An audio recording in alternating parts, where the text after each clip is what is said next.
ఏంటంటే ఇక్కడ నెహెమ్యాకి ఒక ఆవేదన కలిగిందంట, నెహెమ్యాకి ఒక బాధ కలిగిందంట.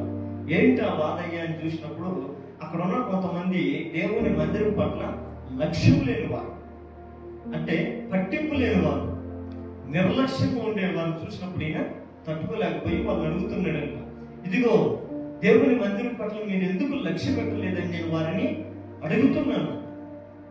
ఈరోజు మనం కానీ ఎవరైనా అడిగాము అనుకోండి, వస్తారా మందిరానికి వచ్చారు, మందిరం అంటే నువ్వు లక్ష్యమే చేయవు, నువ్వు ఎందుకని అట్ట ఇట్టా ఉందనుకో, ఇంక 2 వారాలు అడిగామంటే 3వ వారం కనపడదు. కానీ ఇతను చూడు, ఇతను దేవుని మందిరం అనేది ఒకరిది కాదు. యేసు ప్రభు మనల్ని ఏ రీతిగా లక్ష్యం నుంచి ఎన్నుకున్నాడో మనము కూడా ఆయనను లక్ష్యం ఉంచే వాళ్ళగా ఉండాలి. గురు లేని వాడి వల్ల నేను పరిగెత్తటం లేదు అంటాడు పౌలు.